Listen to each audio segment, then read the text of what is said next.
Et yo la team, salut les couches-tard ou salut les lève très tôt. Et oui, il est 5 heures du mat et je suis en train de sortir Sirius. Alors on va parler plutôt du Pekshao, du dossier Pekshao. Alors je sais très bien que vous en avez marre, mais ça semble être la fin. Ça semble être la fin. Alors d'un bon côté ou d'un mauvais côté.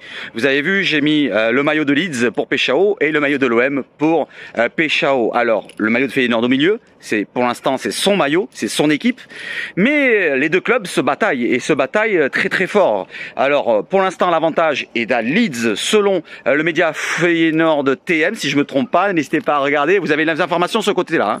Donc Feyenoord TM qui nous informe que Leeds est un avantage, mais le joueur veut toujours l'Olympique de Marseille. Voilà, ils vont faire un ultime effort, peut-être une dernière offre de dernière minute. Alors il parlait de la journée de dimanche du côté du média néerlandais, et on voit que finalement ce n'est pas dimanche, puisque l'équipe nous informe quoi, qu'il y aura une troisième offre, alors qui va être formulée. Et bien, on est passé dimanche, on est lundi, donc ça sera en début de semaine. Il y aura une dernière offre bien plus généreuse que les deux premières. Alors, du côté de l'équipe, il nous précise avant tout que l'offre de Leeds comprend quoi? Comprend 32 millions d'euros, et elle se rapproche des exigences de Feyenoord. Il réclame peut-être 33, 34, 35 peut-être au total. Donc 32 plus des bonus. Donc on peut, pourquoi pas penser, c'est aux alentours des 35. L'OM va proposer une offre plus généreuse que les deux premières. Les deux premières, ça comprenait quoi de l'OM? C'était 16 millions d'euros et 28 millions d'euros au total, avec les bonus et ci et là. Mais la formule, eh ben, c'était des deals de prêt. C'était que sur des prêts. Donc ça convenait pas vraiment du côté de Feyenoord. Ils veulent vraiment un transfert sec, pourquoi pas avec des bonus. Donc l'OM va faire une offre plus généreuse. Alors n'hésitez pas à me dire de combien va être l'offre de l'OM. Est-ce qu'ils vont mettre la même offre? C'est ce que je pense qu'ils devraient faire. L'OM devrait faire ça, devrait proposer la même offre que Leeds et dire c'est bon, on en reste là. Voilà, donc on est proche de vos exigences. Je pense qu'il y a un pas à faire de votre côté aussi. Le joueur veut absolument venir chez nous et on a cet avantage-là. Je pense que sur le dossier, on peut pourquoi pas l'attirer du côté de l'OM de cette manière-là, pas forcément surpayer, ne pas aller jusqu'à peut-être qu'ils veulent 40 au début, ne pas aller proche des 40, ça ne sert à rien. Voilà, donc à moins qu'on puisse, parce que là, à ce moment-là, si on peut vraiment aller plus haut, eh ben, allons juste 1 million de plus que Leeds et disons le truc. Voilà, donc nous on a proposé plus que Leeds. Ça fait un moment qu'on négocie avec vous. Eh ben, ça serait bien que vous répondez présent de votre côté et que vous acceptiez cette offre-là, qui est quand même très très proche de votre demande du début du deal, du transfert, pardon, du dossier. Donc pourquoi pas l'attirer de cette manière-là. Je sais pas ce que vous en pensez. Alors je suis pas un négociateur, je suis pas un marchand de tapis ici là, mais j'imagine la chose comme ça. Voilà, ça pourrait se faire comme ça. N'hésitez pas à me dire ce que vous en pensez. Et je pense qu'on peut se rapprocher, pourquoi pas, d'un accord avec le club de cette manière-là. Avec le joueur, on a un contrat de 5 ans qui est pratiquement ficelé. Voilà, donc le salaire, on ne sait pas combien pour l'instant, on s'en fout de ça.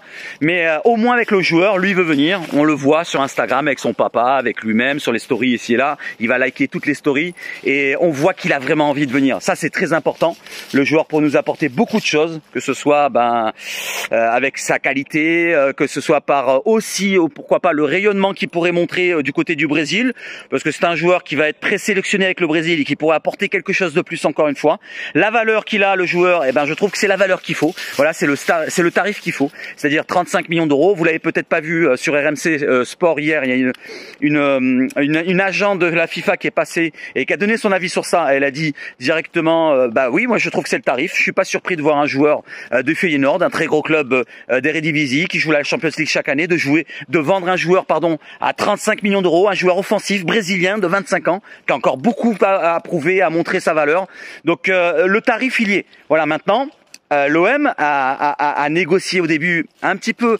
Franchement, il pensait encore être dans le FC prêt ou l'Olympique de Marseille de prêt ou l'Olympique de prêt plutôt, et ça ne fonctionne pas à tous les coups. Voilà, quand tu vises vraiment un gros poste que tu dois renforcer, et vraiment un poste primordial pour notre équipe, c'est-à-dire titulaire en ailier gauche, il faut vraiment mettre la maille. Voilà, parce que là, ça suffit. Si tu veux vraiment monter de niveau, je pense que l'OM devrait négocier maintenant avec des transferts directement. Les prêts, ça va, mais au bout d'un moment, on va pas y arriver comme ça. On va pas y arriver comme ça. Je sais pas ce que vous en pensez.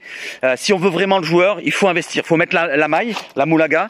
Et là, il faudra mettre les 32 millions d'euros, les 35 millions d'euros. Voilà, faut pas attendre. Ça sert à rien d'attendre attendre 150 ans et de se faire doubler. Et finalement, après, c'est pas que le joueur qui choisit. Au bout d'un moment, c'est bien de négocier avec le joueur, d'avoir les accords des contrats ici là, mais c'est pas le joueur qui choisit de partir directement. Il a un contrat. Voilà, c'est professionnel. Et si quand tu es dans le professionnel, tu as un contrat, tu dois finir ton contrat. À moins qu'il se le rachète, mais ça c'est pas possible. On va pas payer le salaire du joueur sur son contrat.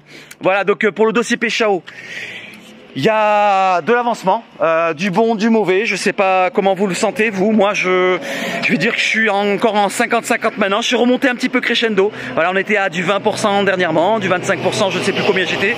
Mais là, maintenant, on se rapproche du positif. Alors là, c'est le camion poubelle qui passe. Voilà, je vais vous montrer un petit peu les coins de chez moi. Voilà, donc là, on est à côté d'un cimetière. C'est pas Jojo, mais c'est comme ça. Je me promène avec le chien et on va parler du dossier aussi Weah, parce que je sais pas si vous l'avez vu, Timothy Weah.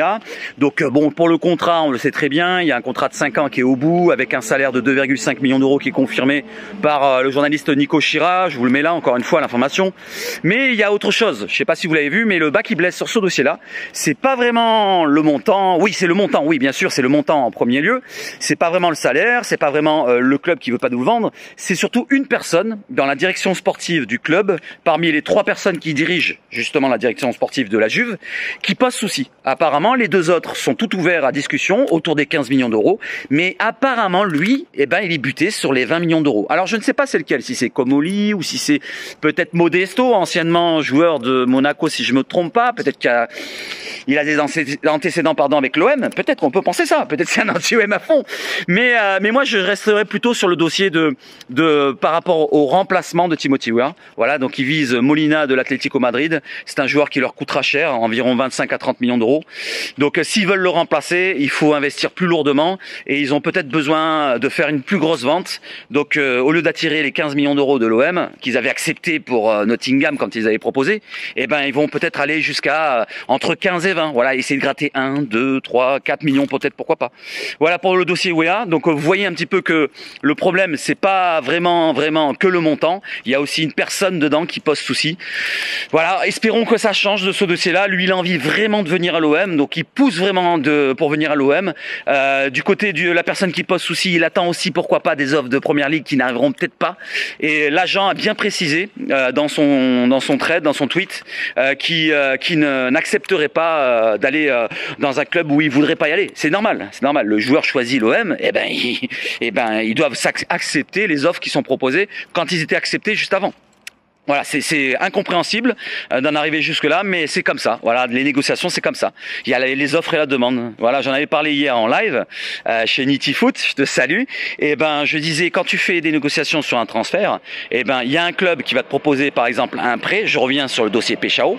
Et l'autre, il va te proposer un transfert sec. Tu vas prendre qui? L'argent direct ou d'attendre d'avoir de l'argent plusieurs fois? Au bout d'un moment, ça, c'est un bas qui blesse depuis un moment. Alors, certes, ça nous permet de faire des échelonnements sur nos transferts, de prendre des plus gros joueurs peut-être, mais au bout d'un moment, voilà, donc quand on veut vraiment monter de niveau, il faut investir lourdement, il faut investir directement. Ça c'est vraiment le leitmotiv que j'ai envie de passer dans cette vidéo là. Alors c'est pas un coup de gueule, mais on s'en rapproche quand même, parce qu'au bout d'un moment, sur ce dossier-là, Péchao, si ça pêche, Péchao, si ça pêche, au bout du compte, on pourrait dire que les négociations étaient mal dirigées et drivées par Benassia, Longoria, peu importe c'est qui l'a fait de base, mais au bout d'un moment, il faut mettre l'argent. Si vous avez le budget, j'ai envie de dire, mettez l'argent. Mettez l'argent et n'attendez pas. N'attendez pas que c'est le club en face qui flanche. Voilà, c'est un club européen, je le répète. Feyenoord, c'est un gros club. Enfin, gros club. Pour les clubs français, c'est un gros club. Hein. Ne faites pas les mecs qui sont hautains par rapport au championnat d'Eredivisie. L'Eredivisie, c'est peut-être plus faible que la Ligue 1. Mais il y a des clubs comme Feyenoord, PSV Eindhoven, ou d'autres derrière que j'oublie, l'Ajax, bien sûr. Ils sont au-dessus des clubs de Ligue 1. Tout Ajax qu'il est, c'est un club plus historique que tous les clubs de Ligue 1. Ça, faut se le dire, faut se le mettre dans la tête. Et Feyenoord, c'est un club quand même important des Eredivisie. Ils sont tous les ans, ou pratiquement tous les ans en Champions League, en Europa League, pourquoi pas, et ils ont des gros joueurs, et quand ils les vendent cher. Donc si vous regardez bien le dossier de l'année dernière, où on visait l'attaquant là, Jiménez, je crois, qui est parti du côté de l'AC Milan, combien ils l'ont vendu? 35, 40? C'est le tarif. Voilà, maintenant, pour un joueur offensif de 25 ans, brésilien, présélectionné, je répète encore une fois, c'est le tarif. Voilà les amis pour le dossier Peshao, donc c'est quand même une bonne nouvelle. Voilà, il y a une offre qui va être formulée, qui est bien plus généreuse. Donc on va se dire grosse offre, c'est vraiment le titre de la vidéo. Et moi je reste confiant donc à 50-50.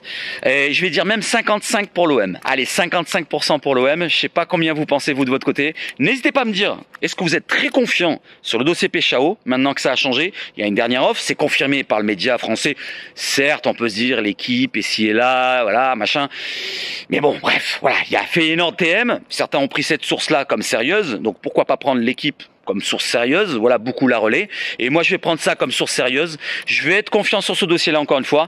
Si ça ne se fait pas, eh ben, c'est pas terminé. Comme vous le voyez dans l'information que je vous ai mis sur le côté, le plan B, Malik Fofana, ça va être compliqué. C'est 40 millions d'euros qui est réclamé au minimum par Lyon. Il y avait un autre plan, c'était l'orienter, mais apparemment, par rapport à son physique, de ce que j'ai vu dans l'équipe, ils disent que il a plus les mêmes qualités physiques qu'avant, donc c'est un dossier à mettre de côté. Ça m'étonne, parce qu'il fait une grosse saison du côté de la série B. Ça m'étonne qu'ils disent ça, mais c'est pas grave, on va prendre ça comme ça. Et oui, parce que du côté de Medina aussi, ils avaient dit qu'il était trop petite taille, et finalement, le premier match qu'il fait, il met un but au bout de, je sais plus combien de minutes, de la tête. Mais c'est pas grave. Donc du côté de l'équipe, ils nous précisent aussi que quoi? Eh ben, il y a d'autres dossiers qui sont en train d'être travaillés. Donc ça, faut pas s'inquiéter. Si Peshao ne vient pas, il y aura un autre joueur qui va arriver. Voilà, faut pas s'inquiéter. Et moi, je reste confiant. Je vous souhaite de passer une excellente matinée, journée et soirée. Et si on se retrouve dans la journée, peut-être pour une vidéo plus sérieuse, bien plus concrète, pourquoi pas sur un autre dossier, n'hésitez pas à revenir et à me liker, disliker et vous abonner. Vive Foot et surtout quoi? Allez l'OM!